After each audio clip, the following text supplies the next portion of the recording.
It's not a Dizzy game, honest.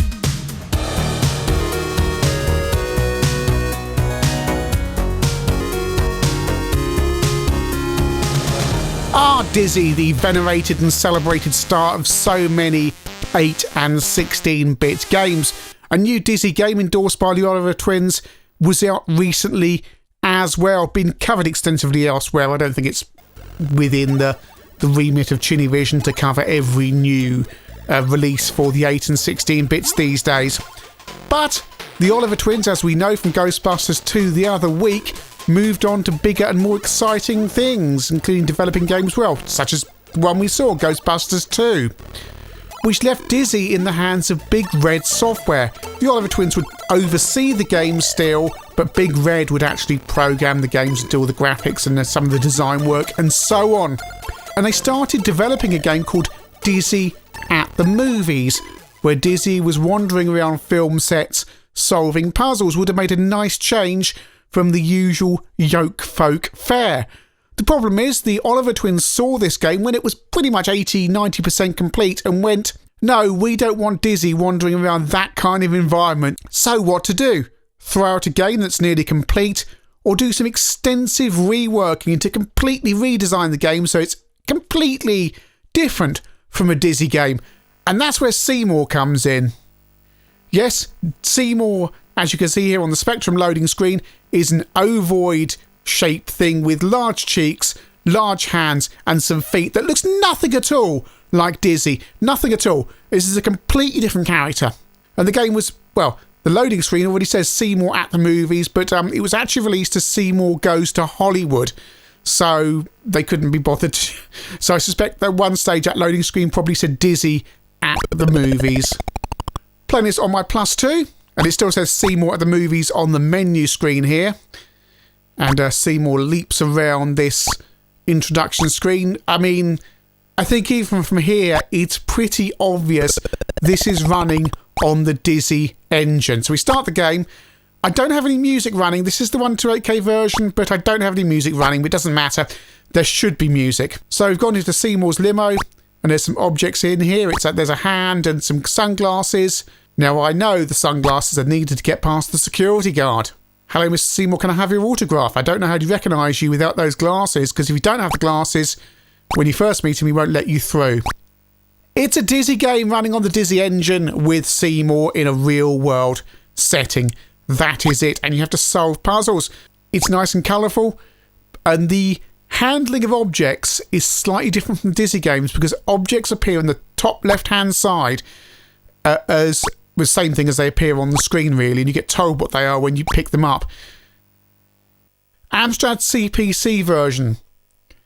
This was developed for the Spectrum first, then ported to the CPC. A lot of movie characters that I suspect aren't licensed on that loading screen. And we do get some music on the CPC, as you should on the 128K Spectrum machines. We do have some split mode stuff going here on the CPC. The top screen, part of the screen, stays the same colours all the time, at the bottom changes, so you've got 8 colours on the screen. Actually probably 7 colours, so it's black at one time.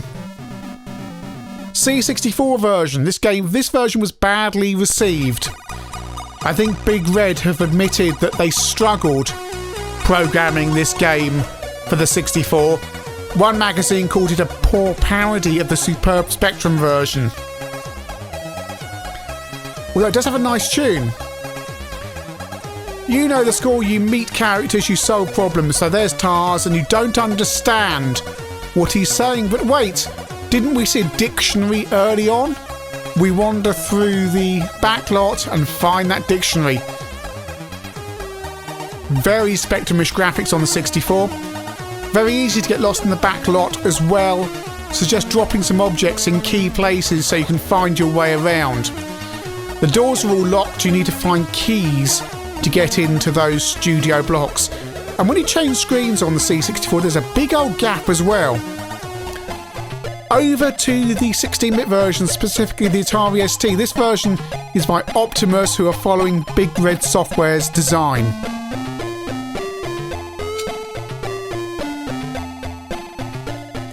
I always wondered if the Olivers were paid off for Seymour, because it's so clearly a Dizzy game.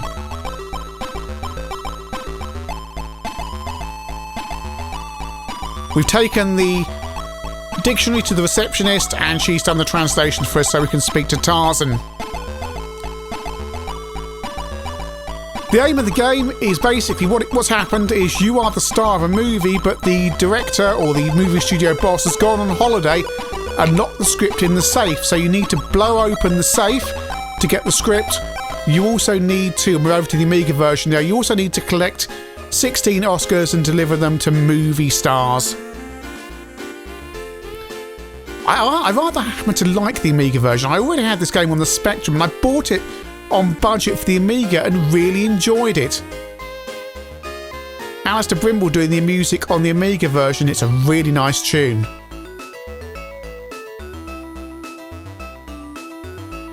So now we can speak to Tarzan and we can go past him.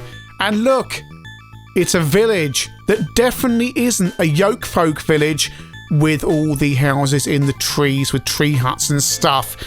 It's so thinly. It's just a Dizzy engine with a different character in it. I mean, I do like the animations on Seymour. He's more interesting than Dizzy. He does stuff. It's rather a shame he gets forgotten about because it's like Dizzy Mark II. It's like, okay, look, the Olivers made this rather rubbish character that was invented because it was all they could animate using panda sprites. And here we are, Big Red have kind of taken that and gone, right, how can we make this better? And that's really what Seymour is. It's Dizzy, but better, but the hype and love for Dizzy just overwhelms this game and this character, which is such a shame because I think so many parts of this game are just thought through far better than, well, any of the Dizzy games. It's still got some of those Dizzy tropes, insta-death and clouds to jump on and so on.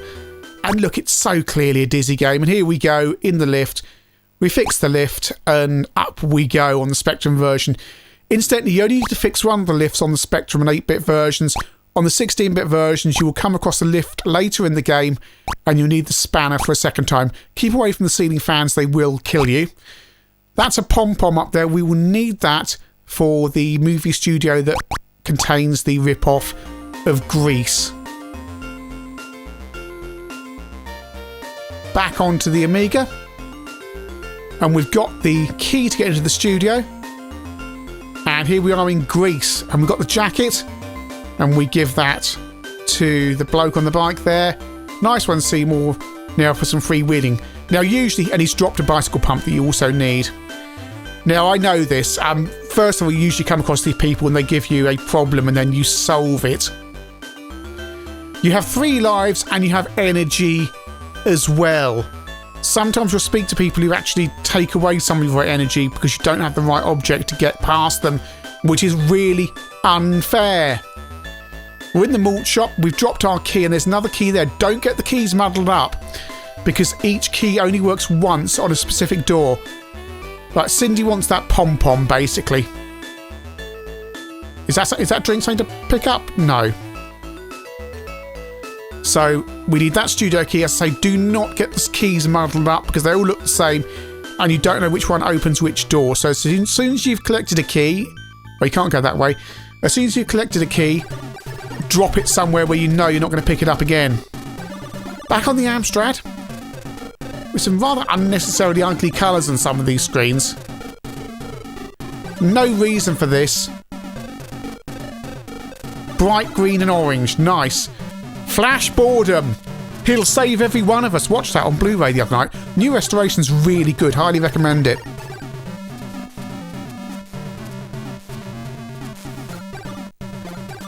Right, what do we do here? Clockwork Heart. Now that's going to be Wizard of Oz, isn't it? We've got those objects there. I wonder what this switch does. Go through here. Oh, it's insta-death. Don't you? I just love this, don't you? And there's no way out of it. You're dead over and over and over again. That's game over. Even if you jump off and you can't get out, it just.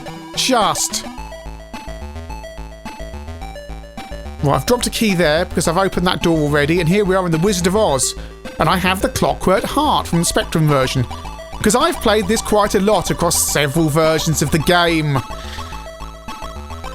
you will need, well, I think you probably need 2.5 hours probably to finish this game. Please comment in the comments below if you've completed it. There's Dorothy. We've got to get her the clockwork heart for her friend the Scarecrow, I would imagine.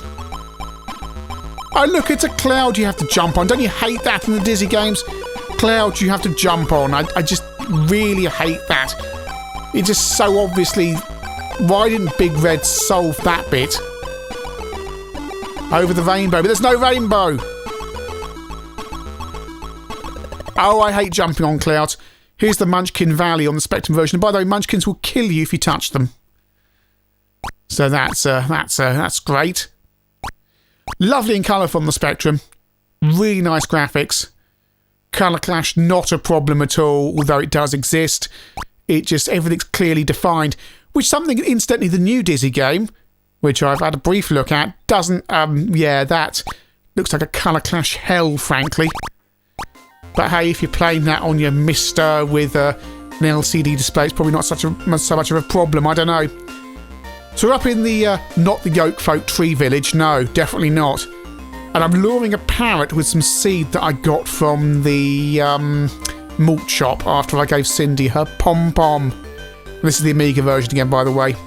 Amiga and ST versions are ostensibly the same apart from the music. And just be aware, some of those puzzles are slightly different on the 16-bit versions to the 8-bit versions. Like I mentioned, the lift, you need to repair more than one lift. So I've got to lure the parrot through the doorway by putting the seed down. And as ever with the Dizzy games, you've got to drop all the items in order, which is really annoying. And Seymour goes things like, gosh, a studio key, or gosh, some parrot food. Which can be quite annoying. Magazines found this game very humorous. It's more humorous than the Dizzy games, I'll give it that. It's attempting to be humorous. And the dialogue is far, far better than the Dizzy games. But and there's a statue over there. When you've reached all the studios and blown the safe, I think before you blow the safe, you've got to give one of those Oscar statues to every star you meet in the game. So the pirate, Tarzan, Dorothy, Cindy in the shop, the malt shop, and so on. I'm trying to lure the parrot through the door by placing the go through the door, go through the door, go through the door. No. Oh, no, I can't drop it inside because... No, I can. Right, let's try to drop it there. See what that does. A lot of puzzles like this in the game. One thing you have to build, and there's a lot of walking around in this game as well, because there's things like a puzzle where you need to build a Frankenstein's monster. And there's all the body parts are sprinkled around the game. One good strategy tip for the game, as someone who's never actually completed it, what you need to do is collect all the objects and just drop them in one central place so you know where they all are, so that you can get at them easier rather than trying to remember where they are, because it will reduce the amount of walking around you need to do. There's my studio key. I can only carry 3 things. And I can drop as far as I like because Seymour... What is Seymour? Amstrad Action called him a lump of lard. Some people said he's a potato. I just think he's a badly disguised Dizzy, because that's, let's face it, that's what he is. On the Spectrum version, here we are, that's Rick Bracey. Dick Tracy, big movie at this time, of course. We have to solve a murder. There's a lot of this being given tasks and having to collect objects. The game is very big. It's structured very slightly differently to the Dizzy games, where you're having to collect several objects in sequence for some of the puzzles. There's a body part for the Frankenstein's monster. And there we go. On the 16-bit versions, this is one of the lifts that you need to repair with the spanner, which means more wandering around. And if you like this kind of thing that we're doing here on ChinnyVision, viewing games on real hardware, we do have a Patreon which you can support, which I'm really, really grateful for the people who do support ChinnyVision on there. It allows for things like hosting fees to be paid, to get stuff into review hardware and all sorts of other things to do with the channel.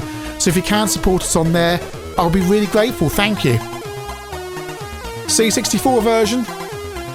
Another studio door. and we're in the big country. Massive pause between screens on the 64. Don't know why that is. Really, really irritating. About a second and a half. Who's this down here? And where do you think you're going? And you get pushed back and you lose some energy. I hate that. Why would you do that? Because it's not your fault. You just go to speak to a character and they just knock some of your energy back. Which means really, there's no way to replenish your energy or lives as far as I'm aware. It's just meanness. Dropped a key I don't need there, and we're back in the studio backlot, which is a really irritating part of the game, where you need to make some kind of map or drop objects. You just go around in weird circles, just lost. There's only about 9 of these screens. This is the big country screen. That's another Frankenstein's monster, probably an arm or a leg. I've got the arrest warrant from Rick Bracey or Dick Tracy. Let's see if that gets the lady here to let me past. And where might you be going? I know you murdered the stiff. That's not enough evidence to pin it on me. And I probably would have got knocked back there with my energy, except I am cheating. One thing I need to mention about the C64 version as well, as I was complaining about the pause between screens, is that...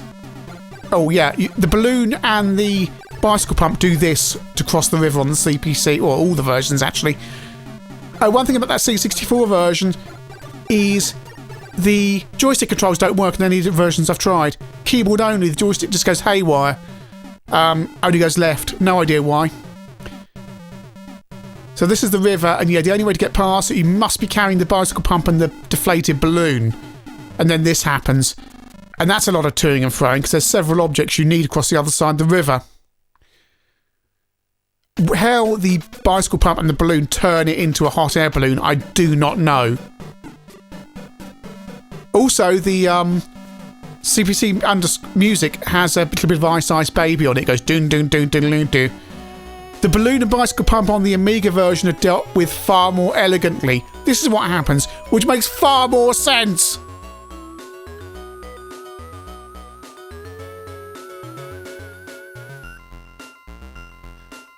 And there we go, Seymour the potato lump of lard, disguised Dizzy lands. And look, there's some objects, there's a key and some other stuff. And the problem is, as I say, you're carrying 2 objects in order to get across the river. The balloon, the bicycle pump, so you can only take 1 object through at a time. Seymour Goes to Hollywood, aka Seymour At The Movies. C64 version aside, this is a really good game. Yes, like all the Dizzy games, there's far too much wandering around, but it improves on the Dizzy engine. There's more dialogue, more logical puzzle solving, more interaction, less of the same old Yolk Folk boredom and Dizzy tropes. It's actually got a bit more variety in here. It's got a cracking soundtrack from Alistair Brimble on the C64 version, and the Amiga version actually can take or leave the AY tune, to be honest. It is a massive game, and I strongly recommend the use of save states with a multi-face or div MMC future or something like that, because you're going to need it, especially because the game's quite cruel in the way it deducts energy from you for stuff that's really not your fault. If you find the Dizzy games just a little bit too frustrating and samey, then I strongly recommend you give Seymour Goes to Hollywood a go. It's just a little bit different, and they've just managed to get away from all those old tropes and things that Dizzy has. No, it's never going to set the world alight. If you have a hatred for Dizzy, then you're probably going to hate this. But you know what? It's Dizzy, but just a little bit better.